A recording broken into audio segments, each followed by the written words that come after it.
এখন তাহলে অনন্তকালের সফলতা আমরা কিভাবে অর্জন করতে পারি? সূরা আলে ইমরানের সর্বশেষ আয়াতে আল্লাহ রাব্বুল আলামিন আমাদেরকে বলেন, ইয়া আইয়ুহাল্লাযীনা আমানু, আল্লাহ তাআলা বলেন, হে ঈমানদারেরা, ইসবিরু, তোমরা সবর করো। শুধু সবর করলে হবে না, ওয়াসাবিরু, সবরের উপরে তোমরা অটল থাকো। ওয়ারাবিতু, সর্বদা জিহাদের জন্য প্রস্তুত থাকো।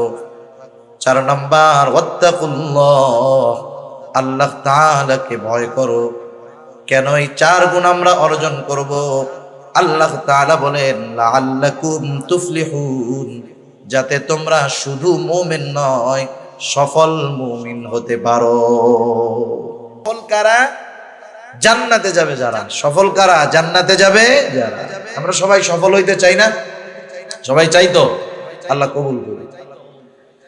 তাহলে 1 নাম্বার গুণ হলো, যদি সফল হতে চাই, আল্লাহ তাআলা বলেন, হে ঈমানদারেরা, ইসবিরু, তোমরা সবর করো। সবর, সবর বলতে আমরা কি বুঝি? সবর কোথায় করব, কিভাবে করব, আমাদের অনেকের জানা নাই। অনেক সময় আমরা মনে করি বিপদ আপদ, মুসিবত, কষ্ট, ক্লেশ, এখানেই মনে হয় শুধু সবর। সবর মনে হয় আর কোনো জায়গায় নাই। কিন্তু তাফসিরে মারিফুল কোরআন সহ দুনিয়ার যত প্রসিদ্ধ তাফসির রয়েছে, প্রত্যেকটা তাফসিরের মধ্যে মুফাসসিরিন একরাম জানায় দেন, সবর শুধু বিপদ আপদ মুসিবতের মধ্যে নয়, সবর হবে 3 জায়গায়। কয় জায়গায় হবে সবর? 3 জায়গায়। 1 নাম্বার সবর হবে সবরুন আলাত তাআত, আনুগত্যের মধ্যে সবর। আনুগত্যের মধ্যে হবে সবর, তথা সবরুন আলাল ইবাদাহ, ইবাদতের মধ্যে সবর। কারণ আনুগত্যটাই হলো ইবাদত। আল্লাহ এবং রাসূলের পরিপূর্ণ আনুগত্য যারা করে তারাই মূলত ইবাদত করে। সেই জন্য আল্লাহ তাআলার যত আদেশ আছে, নিষেধ আছে, সবগুলা বিনা যুক্তিতে, বিনা চিন্তায় মেনে নেওয়ার নাম হলো আনুগত্যতা। আল্লাহ তাআলা যেটা করতে বলছেন সেটা করা, যেটা নিষেধ করেছেন সেটা থেকে বিরত থাকা, সোজা কথা, শেষ। এরপরে 2 নাম্বার সবর হবে সবরুন আনিল মাআসি, পাপের ক্ষেত্রে সবর। আমরা তো অনেক সময় মনে করি যে সবর মনে হয় বিপদ আপদ মুসিবতে সবর, তাইলে আবার গুনাহ থেকে সবর কেমনে হয়? রাসূল আকরাম সাল্লাল্লাহু আলাইহি ওয়াসাল্লামের একটা নসিহতওয়ালা হাদিস আছে। হযরত আবু হুরায়রা রাদিয়াল্লাহু তাআলা আনহু হতে হাদিসটা বর্ণিত। রাসূলুল্লাহ সাল্লাল্লাহু আলাইহি ওয়াসাল্লাম হযরত আবু হুরায়রা রাদিয়াল্লাহু তাআলা আনহুকে 5টা নসিহত করেছেন। ওই হাদিসের মধ্যে প্রথম আছে, ও আবু হুরায়রা, তুমি মানুষের মধ্যে সবচাইতে বড় আবেদ হতে পারবা কেমনে? আমরা তো মনে করি নামাজ যে বেশি পড়ে সে বড় আবেদ, তাহাজ্জুদ যে বেশি পড়ে সে বড় আবেদ, নফল কোনটা বাদ যায় না সে বড় আবেদ। কিন্তু নবীজি বেশি নামাজ পড়নেওয়ালা, তাহাজ্জুদ গুজারি, আওয়াবিন ইশরাক সব পড়ে, তাকে আবেদ বলেন নাই। নবীজি বললেন, ও আবু হুরায়রা, ইত্তাকিল মাহারিমা তাকুন আবাদান নাস। নবীজি বললেন, আবু হুরায়রা, তুমি নিষিদ্ধ বিষয়সমূহ থেকে বেঁচে থাকো, তাহলে কি হবে? তুমি মানুষের মধ্যে সবচাইতে বড় আবেদ হয়ে যাবে। সুবহানাল্লাহ। তাহলে দেখেন, ইবাদতের মাধ্যমে আবেদ হয় না, গুনাহ ত্যাগ করার মাধ্যমে আবেদ হয়, ঠিক কিনা বলেন? এজন্য দেখবেন যখন আমরা কোনো আল্লাহওয়ালার কাছে যাই, ওনারা ইবাদত করার চাইতে গুনাহ ছাড়ার ব্যাপারে আগে গুরুত্ব দেন বেশি। আমি আপনাদের খেদমতে পবিত্র কোরআনুল কারীমের সূরা আলে ইমরানের সর্বশেষ আয়াত ও পবিত্র কোরআনুল কারীমের সর্ববৃহৎ সূরা বাকারা থেকে 2টা আয়াত ও রাসূল আকরাম সাল্লাল্লাহু আলাইহি ওয়াসাল্লামের অগণিত হাদিস থেকে একটা হাদিস পাঠ করেছি। আল্লাহ সুবহানাহু ওয়া তাআলা সূরা আলে ইমরানের সর্বশেষ 200 নম্বর আয়াতে আমাদেরকে সফল মুমিন হতে বলেছেন। সফল মুমিন।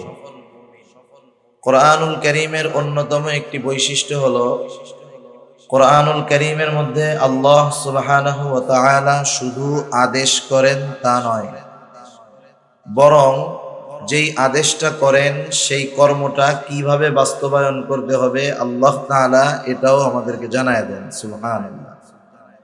এটা আল্লাহ সুবহানাহু ওয়া তাআলার বড় ইহসান আমাদের প্রতি, দয়া আমাদের প্রতি। যেমন আল্লাহ তাআলা মুত্তাকি হতে বলেছেন কোরআনুল কারীমের মধ্যে। এখন মুত্তাকি কিভাবে হব আল্লাহ তাআলা কোরআনুল কারীমে জানিয়ে দিয়েছেন। যেমন ইয়া আইয়ুহাল্লাযীনা আমানুত্তাকুল্লাহ ওয়া কুনু মা'আস সাদিকিন। আল্লাহ তাআলা বলতেছেন, হে ঈমানদারেরা, আল্লাহ তাআলাকে ভয় করো। প্রশ্ন যদি করি আল্লাহ তাআলা ভয় কিভাবে করব, তাকওয়া কিভাবে অর্জন করব, আল্লাহ তাআলাই বলেন কুনু মা'আস সাদিকিন, তোমরা সত্যবাদীদের সঙ্গী হয়ে যাও। আবার আল্লাহ তাআলা আরেক জায়গায় বলেন ইয়া আইয়ুহাল্লাযীনা আমানুত্তাকুল্লাহ। আল্লাহ তাআলা বলেন, হে ঈমানদারেরা, তোমরা আল্লাহ তাআলাকে ভয় করো, মুত্তাকি হও। আমরা জিজ্ঞাসা করি কিভাবে হব, আল্লাহ তাআলা বলেন কুলু কওলান সাদীদা, তোমরা সোজা কথা বলো।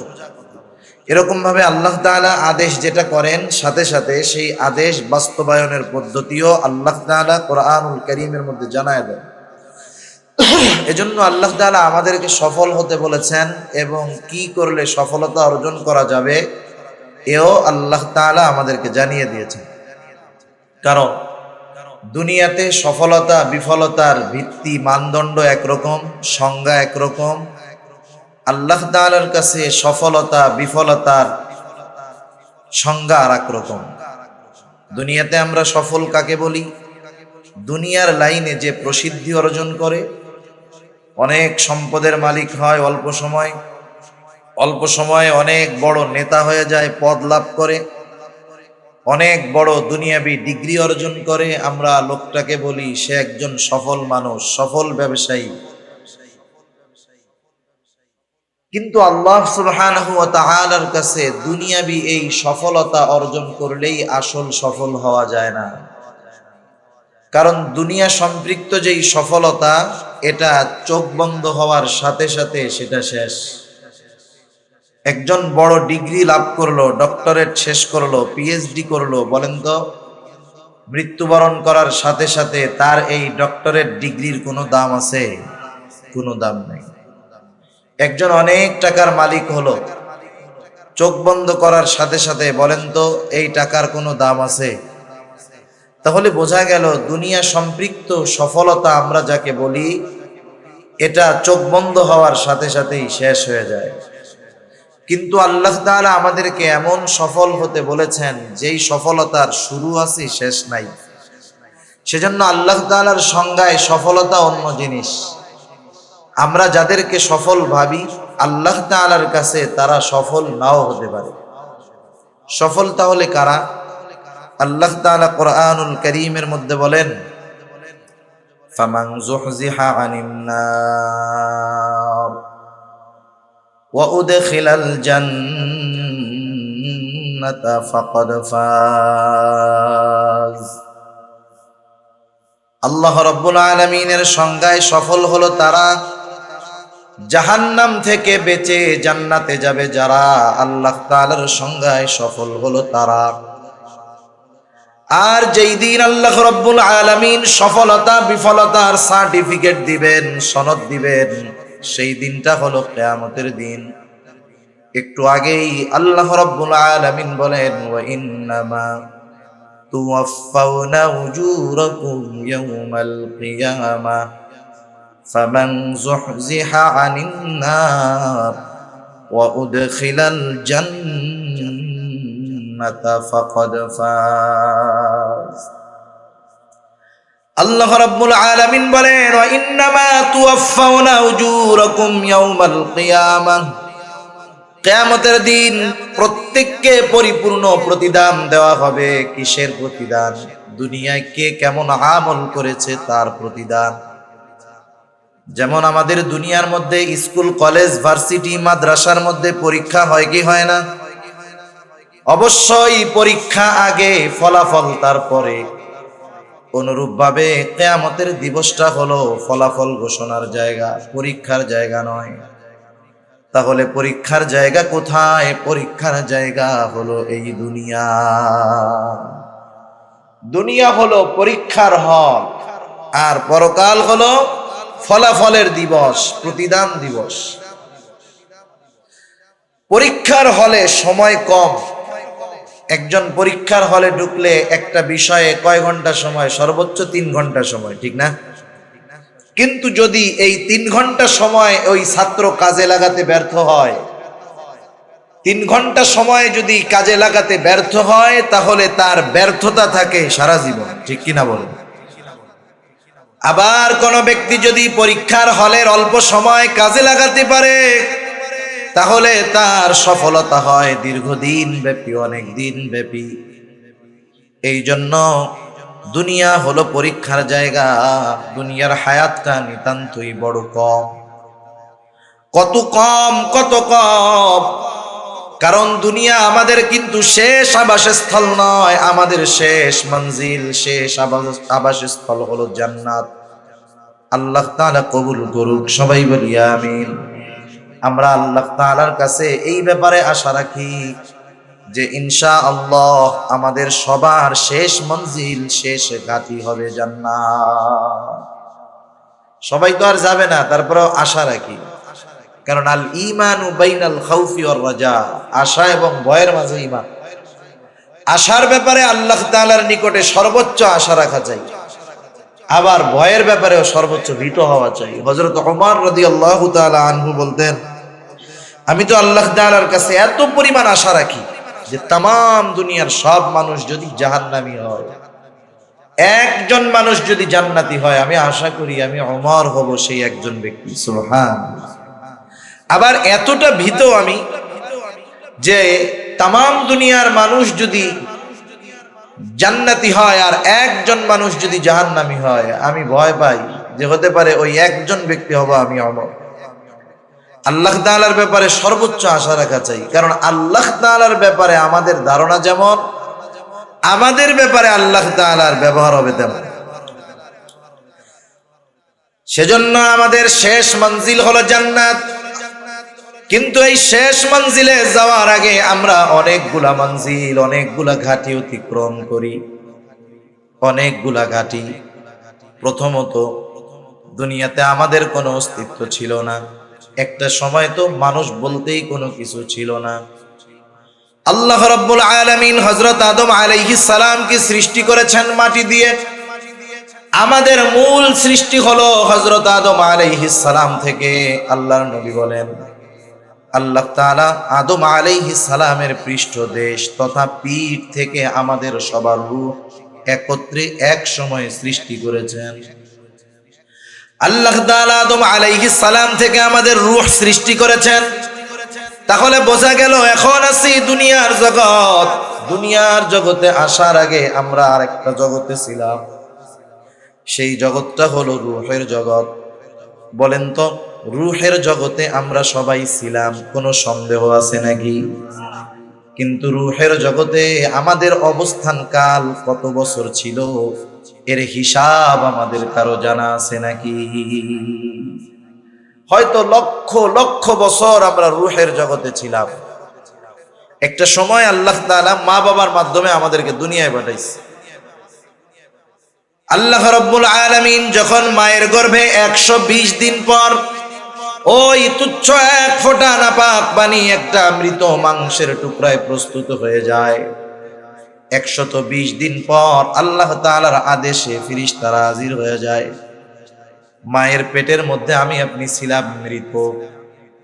এজন্য আল্লাহ তাআলা কোরআনুল কারীমের মধ্যে আগেই বলছেন মরার কথা, আল্লাযী খালাকাল মাউতা ওয়াল হায়াতা লিয়াবলুয়াকুম আইয়ুকুম আহসানু আমালা।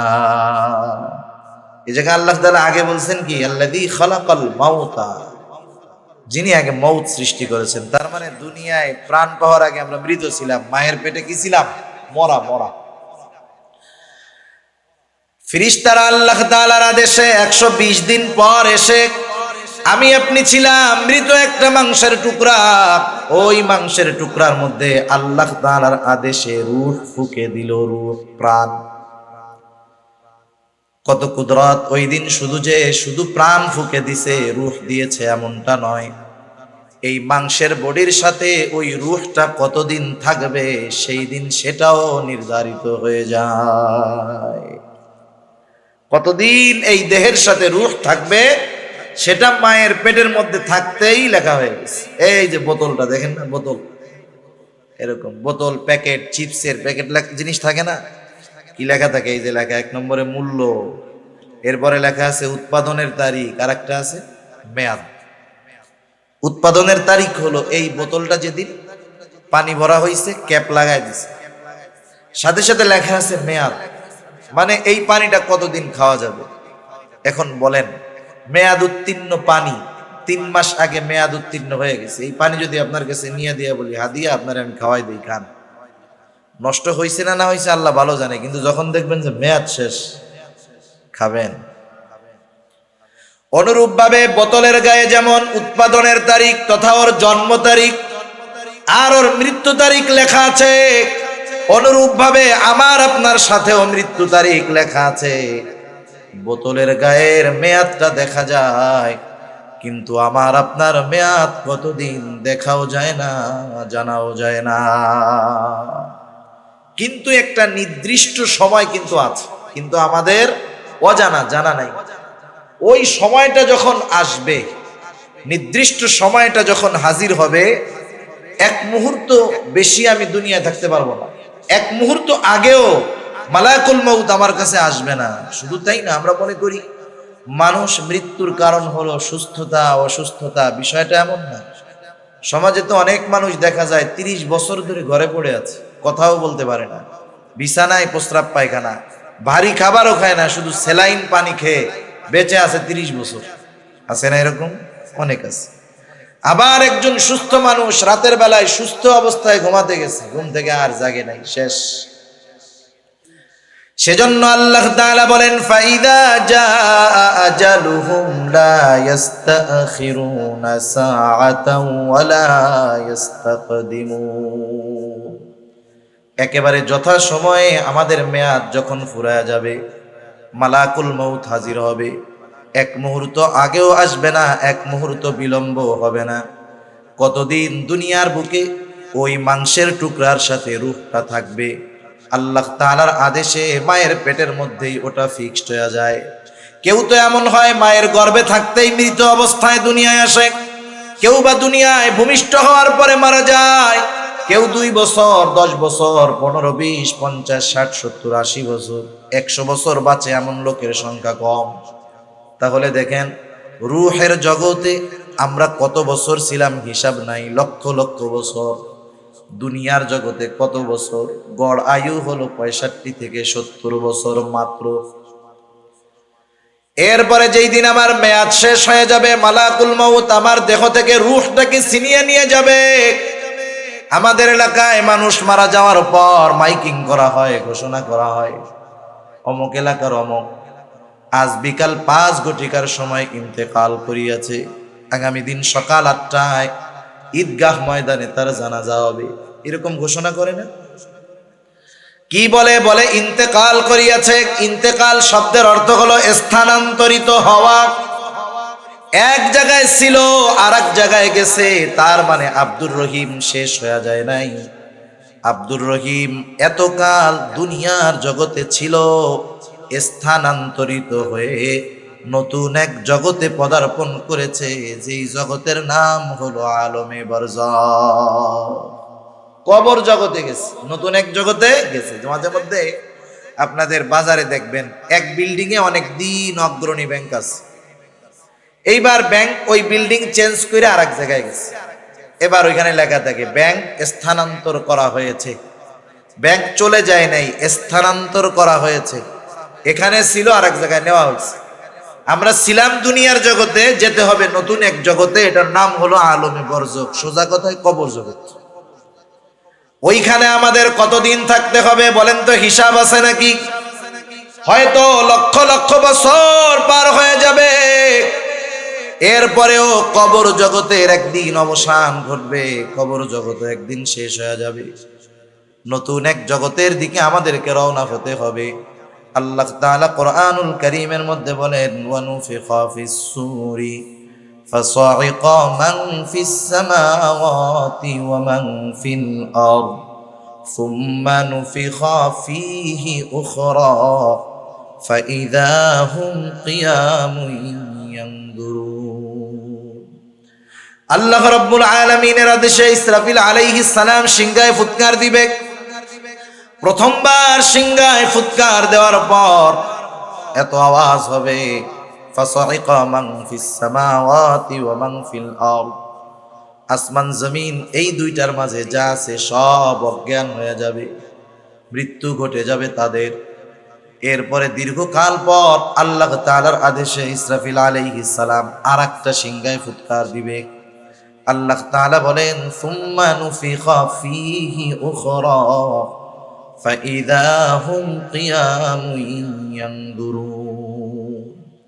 অতঃপর যখন দ্বিতীয় ফুৎকার দেওয়া হবে, মানুষেরা যে যেখানে মৃত্যুবরণ করেছিল, যাকে যেখানে দাফন করা হয়েছিল, প্রত্যেকের অবস্থান থেকে উঠে দাঁড়িয়ে যাবে। সুবহানাল্লাহ।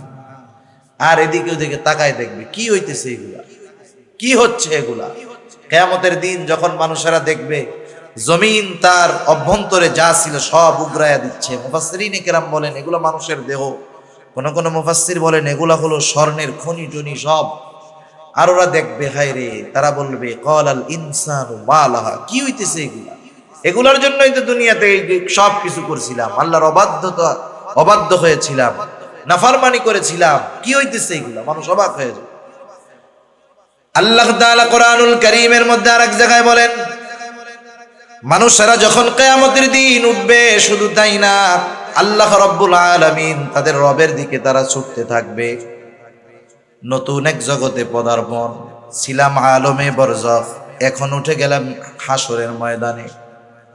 এটাও মনে করেন একটা মঞ্জিল। এই মঞ্জিলের বিশালতা কত বড়!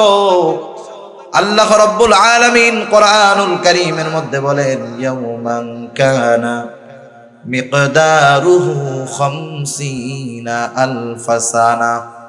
কিয়ামতের এক একটা দিনের মেয়াদ দুনিয়ার 50,000 বছরের সমান। একটা সময় বিচার আচার হবে, মানুষেরা প্রথমে তো দুই ভাগে ভাগ হবে। আল্লাহ তাআলা বলেন ফারিকুম ফিল জান্নাহ ওয়া ফারিকুম ফিস সাঈর। একটা দল জান্নাতি আর একটা দল জাহান্নামী। জান্নাতের মধ্যে থাকবে দুই অবস্থা, এক দল থাকবে বেঈমান, তারা অনন্তকাল জাহান্নামী। আর এক দল থাকবে ঈমানদার, তবে গুনাহগার, নাফরমান। এই মানুষগুলা পাপের শাস্তি ভোগ করার পর ঈমানের কারণে তারাও জান্নাতে প্রবেশ করবে। এইবার যারা জান্নাতি অনন্তকাল জান্নাতি, এইবার যারা জাহান্নামী অনন্তকাল জাহান্নামী। এই জান্নাতি এদের অবস্থান জান্নাতে শুরু হবে, শেষ হবে না। জাহান্নামে যারা অবস্থান করবে অনন্তকাল অবস্থান করবে, সময় শেষ হবে না। এই যে মঞ্জিলগুলা গেল, কথা বুঝতেছেন আপনারা? সজাগ আছেন তো? এই যে মঞ্জিলগুলা গেল, রূহের জগৎ, দুনিয়ার জগৎ, কবর জগৎ, কিয়ামত দিবস, জান্নাত অথবা জাহান্নাম, এই মঞ্জিলগুলা আমাদের অতিক্রম করা লাগবে। একটা করছি, সামনে আরো করতে হবে। বলেন তো সবচাইতে কম সময় কোন মঞ্জিলে থাকা হয়? একটু জোরে বলেন না, কোথায়? 60-70 বছর। পরীক্ষার হলের সময় কম না বেশি? একটা সাবজেক্ট পড়ে 2 বছর, পরীক্ষা দেয় 3 ঘন্টা। সেজন্য দুনিয়ার হায়াত কম, কিন্তু এই হায়াতের দামটা বেশি। সেজন্য যদি দুনিয়ার এই হায়াত আমরা কাজে লাগাতে পারি, অনন্তকালের সফলতা অর্জন করা যাবে। এজন্য অনন্তকালের সফল যদি হতে হয়, দুনিয়ার সময়টাকে কাজে লাগাতে হবে। ঠিক কিনা বলেন? এখন তাহলে অনন্তকালের সফলতা আমরা কিভাবে অর্জন করতে পারি? সূরা আলে ইমরানের সর্বশেষ আয়াতে আল্লাহ রাব্বুল আলামিন আমাদেরকে বলেন ইয়া আইয়ুহাল্লাযীনা আমানু। আল্লাহ তাআলা বলেন, হে ঈমানদারেরা, ইসবিরু, তোমরা সবর করো। শুধু সবর করলে হবে না, ওয়াসাবিরু, সবরের উপরে তোমরা অটল থাকো। ওয়ারাবিতু, সর্বদা জিহাদের জন্য প্রস্তুত থাকো। 4 নাম্বার ওয়াত্তাকুল্লাহ, আল্লাহ তাআলাকে ভয় করো। কেন এই 4 গুণ আমরা অর্জন করব? আল্লাহ তাআলা বলেন লাআল্লাকুম তুফলিহুন, যাতে তোমরা শুধু মুমিন নয় সফল মুমিন হতে পারো। সফল কারা? জান্নাতে যাবে যারা। সফল কারা? জান্নাতে যাবে যারা। আমরা সবাই সফল হইতে চাই না? সবাই চাই তো? আল্লাহ কবুল করুন। তাহলে 1 নাম্বার গুণ হলো, যদি সফল হতে চাই, আল্লাহ তাআলা বলেন হে ইমানদারেরা ইসবিরু, তোমরা সবর করো। সবর, সবর বলতে আমরা কি বুঝি? সবর কোথায় করব, কিভাবে করব, আমাদের অনেকের জানা নাই। অনেক সময় আমরা মনে করি বিপদ আপদ মুসিবত কষ্ট ক্লেশ এখানেই মনে হয় শুধু সবর। সবর মনে হয় আর কোনো জায়গায় নাই। কিন্তু তাফসিরে মারিফুল কোরআন সহ দুনিয়ার যত প্রসিদ্ধ তাফসির হয়েছে, প্রত্যেকটা তাফসিরের মধ্যে মুফাসসিরিন ইকরাম জানায় দেন সবর শুধু বিপদ আপদ মুসিবতের মধ্যে নয়, সবর হবে 3 জায়গায়। কয় জায়গায় হবে সবর? 3 জায়গায়। 1 নাম্বার সবর হবে সবরুন আলাত তাআত, আনুগত্যের মধ্যে সবর। আনুগত্যের মধ্যে হবে সবর, তথা সবরুন আলাল ইবাদাহ, ইবাদতের মধ্যে সবর। কারণ আনুগত্যটাই হলো ইবাদত। আল্লাহ এবং রাসূলের পরিপূর্ণ আনুগত্য যারা করে তারাই মূলত ইবাদত করে। সেই জন্য আল্লাহ তাআলার যত আদেশ আছে নিষেধ আছে সবগুলা বিনা যুক্তিতে বিনা চিন্তায় মেনে নেওয়ার নাম হলো আনুগত্যতা। আল্লাহ তাআলা যেটা করতে বলছেন সেটা করা, যেটা নিষেধ করেছেন সেটা থেকে বিরত থাকা, সোজা কথা, শেষ। এরপরে 2 নাম্বার সবর হবে সবরুন আনিল মাআসি, পাপের ক্ষেত্রে সবর। আমরা তো অনেক সময় মনে করি যে সবর মনে হয় বিপদ আপদ মুসিবতে সবর, তাইলে আবার গুনাহ থেকে সবর কেমনে হয়? রাসূল আকরাম সাল্লাল্লাহু আলাইহি ওয়াসাল্লামের একটা নসিহতওয়ালা হাদিস আছে। হযরত আবু হুরায়রা রাদিয়াল্লাহু তাআলা আনহু হতে হাদিসটা বর্ণিত। রাসূলুল্লাহ সাল্লাল্লাহু আলাইহি ওয়াসাল্লাম হযরত আবু হুরায়রা রাদিয়াল্লাহু তাআলা আনহুকে 5টা নসিহত করেছেন। ওই হাদিসের মধ্যে প্রথম আছে, ও আবু হুরায়রা, তুমি মানুষের মধ্যে সবচাইতে বড় আবেদ হতে পারবা কেমনে? আমরা তো মনে করি নামাজ যে বেশি পড়ে সে বড় আবেদ, তাহাজ্জুদ যে বেশি পড়ে সে বড় আবেদ, নফল কোনটা বাদ যায় না সে বড় আবেদ। কিন্তু নবীজি বেশি নামাজ পড়নেওয়ালা, তাহাজ্জুদ গুজারি, আওয়াবিন ইশরাক সব পড়ে তাকে আবেদ বলেন নাই। নবীজি বললেন, ও আবু হুরায়রা, ইত্তাকিল মাহারিমা তাকুন আবাদান নাস।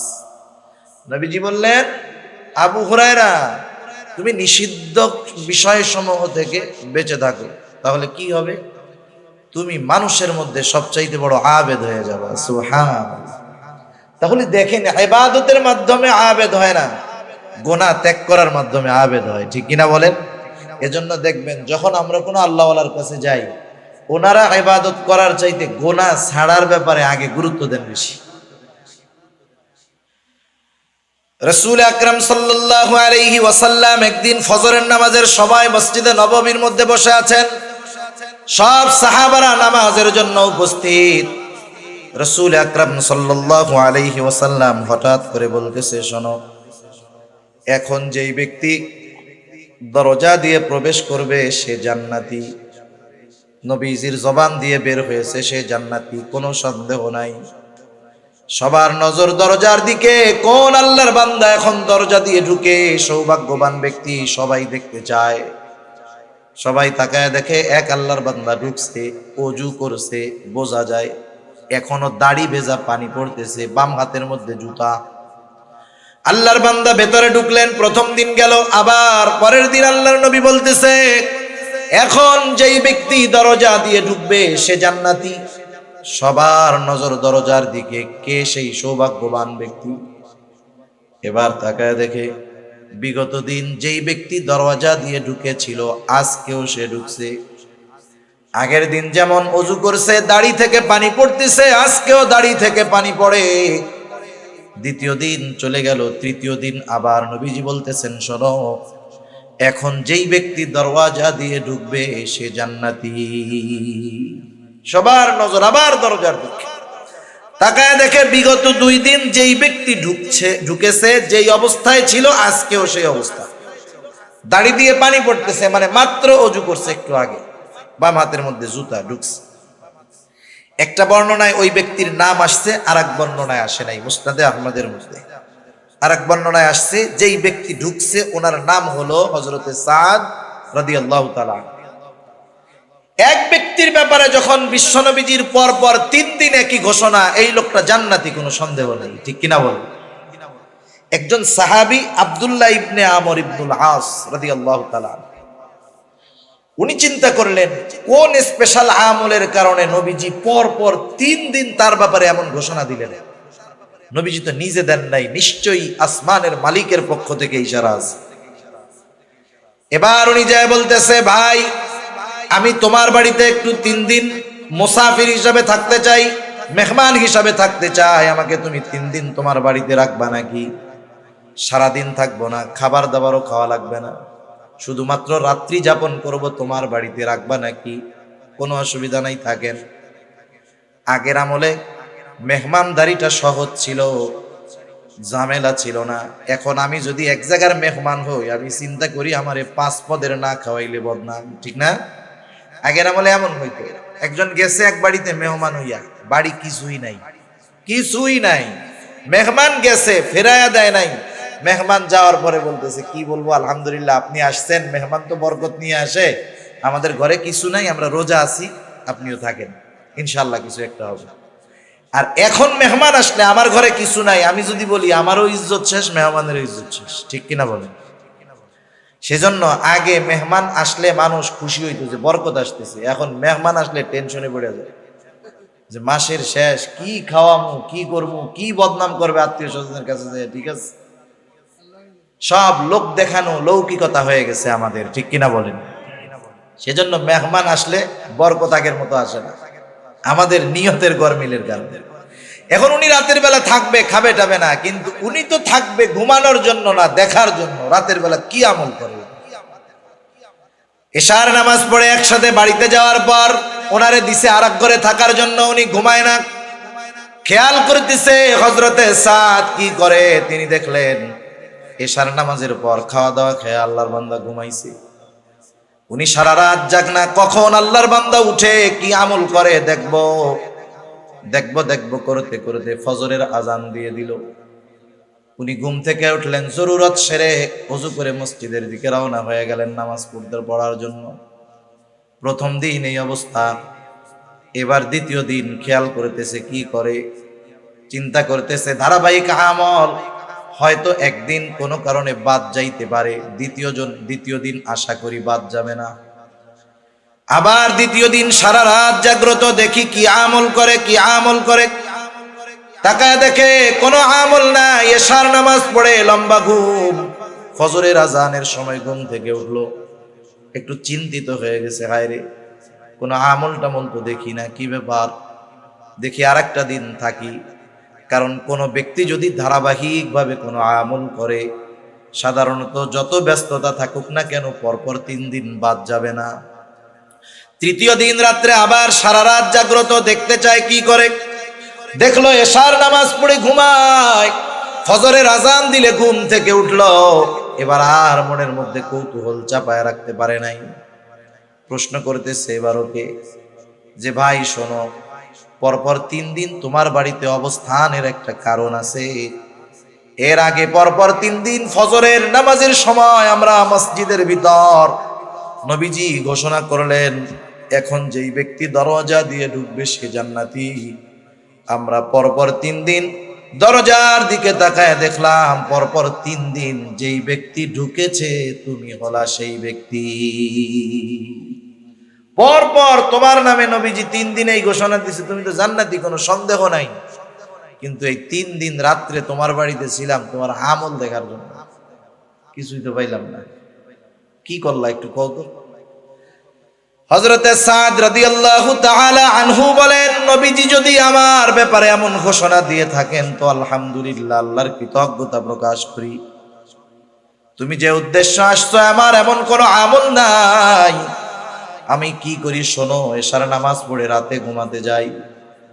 যখন আমি ঘুমাতে যাই, আমাকে যারা কষ্ট দিয়েছে আমি তাদেরকে মাফ করে দেই, ক্ষমা করে দেই। কারো অন্তরের মধ্যে যদি হিংসা বিদ্বেষ কারো ব্যাপারে থাকে, আমি সব দূর করে জাড়া দিয়ে ঘুমায় যাই।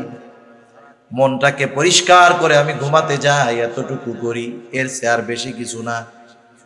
এইবার আব্দুল্লাহ ইবনে আমর ইবনুল আস রাদিয়াল্লাহু তাআলা আনহু বলেন, তুমি যে রাতের বেলা অন্তরকে পাক সাফ করে ঘুমাও, এর জন্যই তোমার এই ফজিলত। দেখছেন, সামান্য বিষয়, এই সামান্য বিষয় ত্যাগ করছে, বড় আবেদ হয়ে গেছে। সেজন্য গোনাহ ছাড়লেই বড় আবেদ হওয়া যায়, আর গোনার থেকে সবর করতে পারলে বড় আবেদ হওয়া সম্ভব। ঠিক কিনা বলেন? আর গোনাহ সামনে আসতেই পারে, গোনাহ সামনে আসলে চিন্তা করতে হবে, চোখ দিয়ে গোনাহ করব, চোখ তো আমার বন্ধু না, চোখ তো দুশ্মন। হাত দিয়ে গোনাহ করব, হাত তো আমার বন্ধু না, হাত তো আমার দুশ্মন। কারণ এরা কিয়ামতের দিন আল্লাহ তাআলা এদের জবান খুলে দিবে, আর ওরা সেই দিন সব কথা বলে দিবে আমার কথা। কান দিয়ে আমি গোনাহ শুনতেছি, গান শুনতেছি, কান আমার দুশ্মন, কিয়ামতের দিন ওরা বলে দিবে। আমি যখন প্রত্যেকটা গোনাহ সামনে আসলে এই চিন্তাটা শুধু করব যে আমার আল্লাহ দেখতেছে, দুই কাঁধের ফেরেশতা দেখতেছে, যা কথা বলতেছি আর এক ফেরেশতা রেকর্ড করতেছে। এই হাত পা অঙ্গ প্রত্যঙ্গ গুলো আমার গোনার সাক্ষী হচ্ছে, জমিন সাক্ষী হচ্ছে, সময় সাক্ষী হচ্ছে। কোথায় যাব আমি? এই চিন্তা বারবার বারবার করলে এক সময় গোনাহ করার সময় চিন্তা আসবে যে না, এটা আর করা যাবে না। যে গোনাহ আমি করতেছি, যেটা দেখতেছি, আমি একা দেখি না, এই ফেরেশতারাও দেখে। ঠিক কিনা? আল্লাহ তাআলা দেখে। যা আমি শুনি এগুলো আল্লাহ তাআলা শোনেন, তাহলে আমি কোথায় যাব? কোনো জায়গায় আমার যাইয়া গুনাহ করার উপায় নাই। এই চিন্তা যখন ভেতরে আমি আস্তে আস্তে ঢুকাবো, তখন গুনার থেকে আমি সবর করতে পারবো, বেঁচে থাকতে পারবো। 3 নাম্বার সবর হলো সবরুন আলাল মাসায়েব, বিপদ আপদ মুসিবতের ক্ষেত্রে সবর। বিপদ আপদ মুসিবত দুনিয়াতে আসবে, এটা স্বাভাবিক, সেই কথাই আল্লাহ তাআলা জানায় দিলেন। আল্লাহ তাআলা বলেন, ওয়ালা নাবলুওয়ান্নাকুম বিশাইইম মিনাল খাউফি ওয়াল জু' ওয়া নাকসিম মিনাল আমওয়াল ওয়াল আনফুসি ওয়াস সামারাত।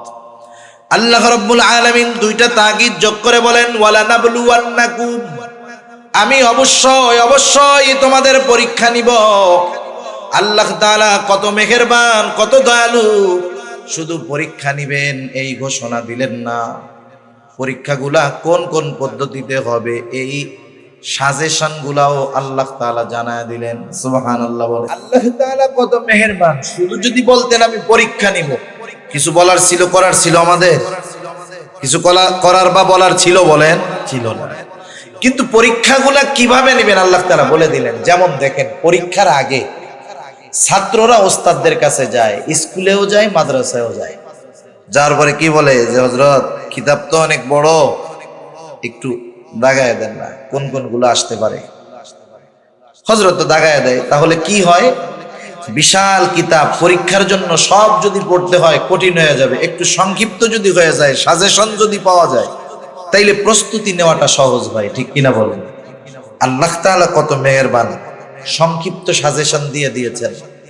আর যখন কি পরীক্ষা হবে, কোন বিষয়ের পরীক্ষা হবে জানা যায়, ওটার প্রস্তুতিও নেওয়া যায়। ঠিক কিনা? একটা মেধাবী ছাত্র, খুব ভালো ছাত্র, হঠাৎ করে ফজরের নামাজের সময় উঠছে, ওরে বলা হলো চলো এখনই তোমার এই কিতাবের পরীক্ষা দিতে হবে। ও যত ভালো ছাত্র হোক, মানসিক একটা প্রস্তুতির ব্যাপার আছে, এখানে ওর পরীক্ষা খারাপ হয়ে যাবে। কিন্তু যদি বলা হয় ওই ছাত্রকে যে তোমার কিন্তু পরীক্ষা 2 মাস পরে এই বিষয়ের নেওয়া হবে, ও যখন প্রস্তুতি নেওয়ার সুযোগ পাবে, ওর পরীক্ষা ভালো হবে। ঠিক কিনা? আল্লাহ তাআলা আগের থেকেই আমরা জানি প্রস্তুতি নিতে পারি, পরীক্ষায় যেন ফেল না হয়, এজন্য আল্লাহ তাআলা আগের থেকেই জানায় দিয়েছেন পরীক্ষা কিসের কিসের মধ্যে হবে। সুবহানাল্লাহ। আল্লাহ তাআলা বলেন, ওয়ালা নাবলুওয়ান্নাকুম বিশাইইম মিনাল খাউফি ওয়াল জু'। আল্লাহ তাআলা বলেন, আমি অবশ্যই অবশ্যই তোমাদের পরীক্ষা নিব কিছু ভয়ের মাধ্যমে, ওয়াল জু', ক্ষুধা, তথা অভাব দারিদ্রতার মাধ্যমে আমি আল্লাহ পরীক্ষা নিব। ওয়া নাকসিম মিনাল আমওয়াল, মালের লস, মালের ক্ষতির মাধ্যমে আমি আল্লাহ পরীক্ষা নিব। ওয়াল আনফুস, জানের ক্ষতির মাধ্যমে পরীক্ষা নিব। হতে পারে সেই জানের ক্ষতি আমার নিজের হতে পারে, অসুস্থতা নিজের হতে পারে, অথবা প্রিয়জনের হতে পারে।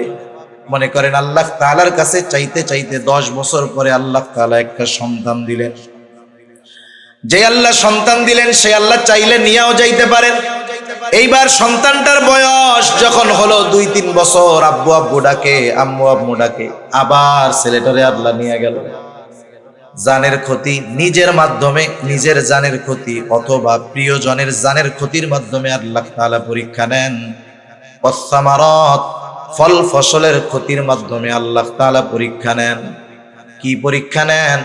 আল্লাহ তাআলা দেখতে চান বান্দা কি বিপদ আপদ মুসিবতে পড়ার পর আমি আল্লাহর দিকে ফিরে আসে নাকি অন্য দিকে চলে যায়।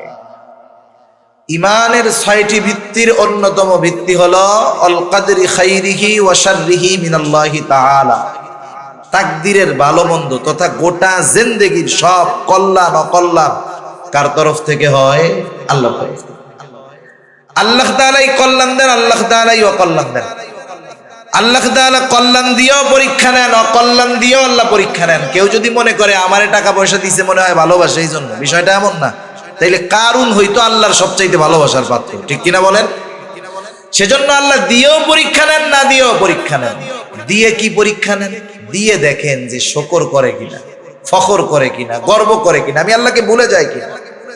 না দিয়ে পরীক্ষা নেন যে অভাবে পড়া সে অবৈধ পথে যায় কিনা, আমি আল্লাহকে ভুলে যাই কিনা, আমি আল্লাহকে দোষারোপ করে কিনা। এজন্য আল্লাহ তাআলা যে কত মেহেরবান, বিপদ দিবেন নিজে জানায় দিলেন, আবার তিনিই বলেন যে বিপদে পড়লে কি করবা, আমি আল্লাহ তোমাদেরকে বলে দিতেছি। সুবহান। 2 আয়াত আগে আল্লাহ তাআলা বলেন আল্লাযীনা ইযা আসাবাতহুম মুসিবা ক্বালু, আল্লাহ রাব্বুল আলামিন 2 আয়াত আগে বলেন ইয়া আইয়ুহাল্লাযীনা আমানুস্তাঈনু বিস-সাবরি ওয়াস-সালাহ ইন্নাল্লাহা মা'আস-সাবিরিন। আল্লাহ তাআলা বলেন হে ঈমানদারেরা ইস্তাঈনু, তার মানে বোঝা গেল ঈমানদারদের উপরে পরীক্ষা আসবে, ঠিক কিনা বলেন? আল্লাহ তাআলা কিন্তু বলেন না ইয়া আইয়ুহান নাস, আল্লাহ তাআলা বলছেন ইয়া আইয়ুহাল্লাযীনা আমানু, হে ঈমানদারেরা। বিপদ আপদ মুসিবত আসবে, কি করব? আল্লাহ তাআলা বলেন ইস্তাঈনু, আমি আল্লাহ তাআলার কাছে সাহায্য চাও। কেমনে সাহায্য চাইবা? আল্লাহ তাআলা বলেন বিস-সাবরি ওয়াস-সালাহ, সবর এবং সালাতের মাধ্যমে সাহায্য চাও। যেই মুমিন বিপদ আপদ মুসিবতে সবর এবং সালাত, ধৈর্য এবং নামাজের মাধ্যমে আল্লাহর কাছে সাহায্য চায়, এই মুমিন কিন্তু সাধারণ মুমিন না। কারণ এর পরপরই আল্লাহ তাআলা বলেন ইন্নাল্লাহা মা'আস-সাবিরিন। প্রথমে ডাক দিয়েছেন মুমিন বলে, ডাক দেওয়ার সময় কি বলছে? ইয়া আইয়ুহাল্লাযীনা আমানু। এরপরে বলছে ইমানদারেরা সাহায্য চাও সবর এবং সালাতের মাধ্যমে।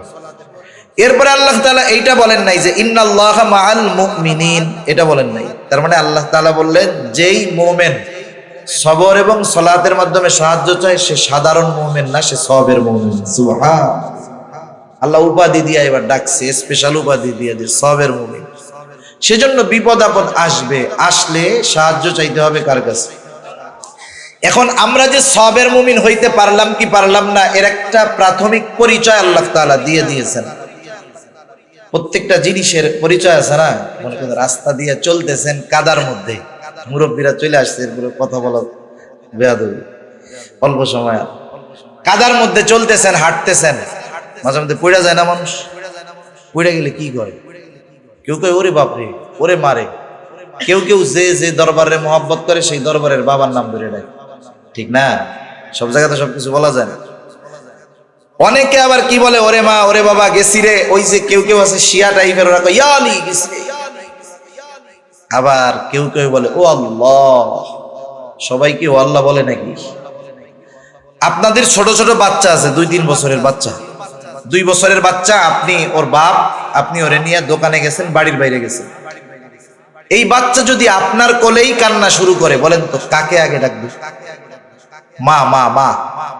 ওই বাচ্চা যদি মার কোলে কান্না করে তাও আগে ডাকে মা, কারণ মার সাথে তার অন্তরের এমন এক কানেকশন, ও কষ্ট পাইলেই মা করে ডাকা শুরু করে, কারণ তার অন্তরের সবচাইতে কাছে তখন থাকে মা।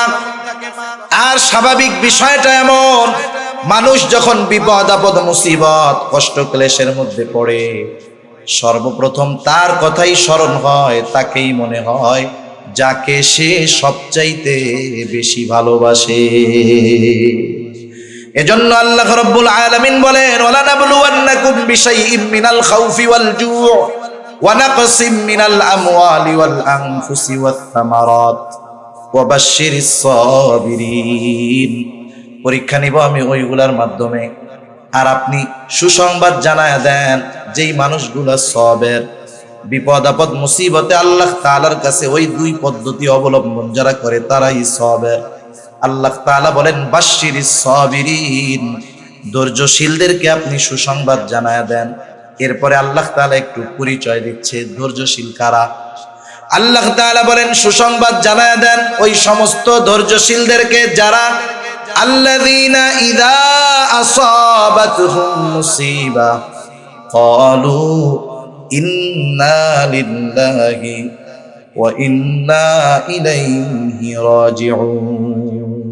তাদের উপরে যখন কোনো বিপদ আপদ মুসিবত আসে, আল্লাযীনা ইযা আসাবাতহুম মুসিবা, বিপদ আপদ মুসিবত আসলে কি করে? তারা বলে ইন্না লিল্লাহ, নিশ্চয়ই আমরা কার জন্য? আবার তার কাছেই আমরা ফিরে যাব। আমাদের গ্রাম অঞ্চলের মানুষ অনেকে বুঝেন, মনে করেন কেউ যদি জুতা হারাইছে বা একটু কষ্ট হয়েছে, ও যদি একটু জোরে বলে ইন্না লিল্লাহ, কানে কানে আইসা বলল কাকা মরছে কেনা, ওরা মনে করে যে মানুষ মরলেই মনে হয় শুধু এই দোয়াটা পড়তে হয়।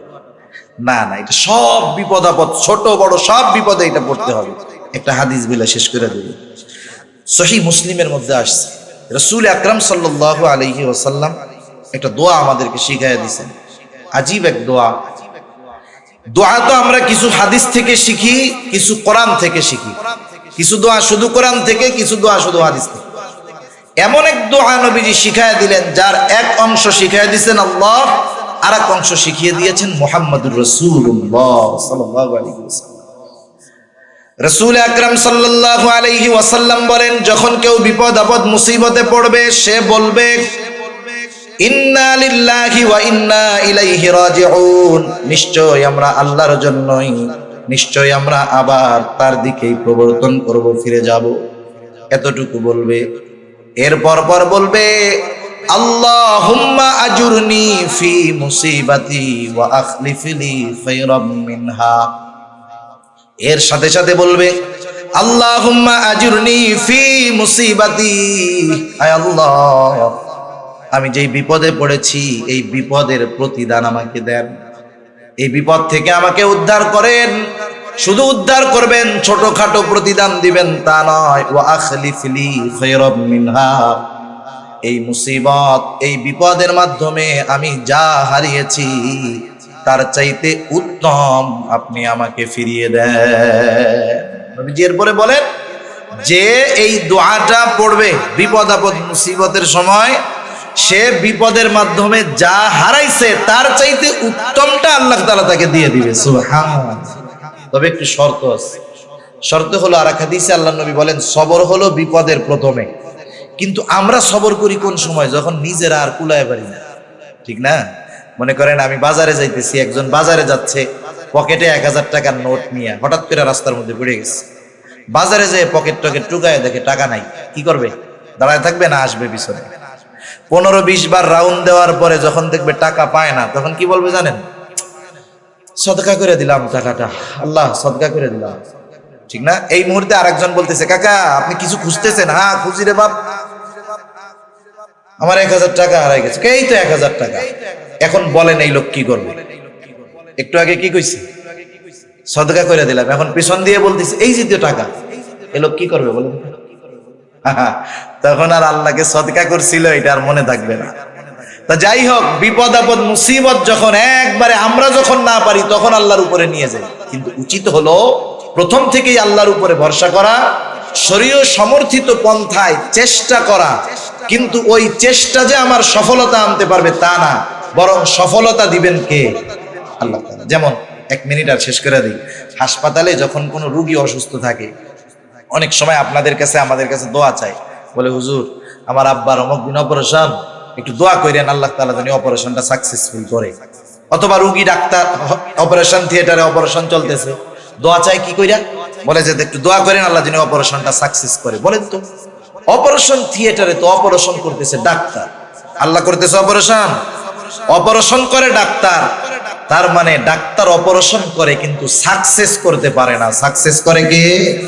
আল্লাহ তাআলা। জীবনের বিপদ আপদ মুসিবতে এই একটা নিয়ম, আমি বৈধ পন্থায় চেষ্টা করব, আমার চেষ্টা আমাকে সফলতার শিখরে পৌঁছাতে পারবে না যদি আল্লাহ না পৌঁছায়।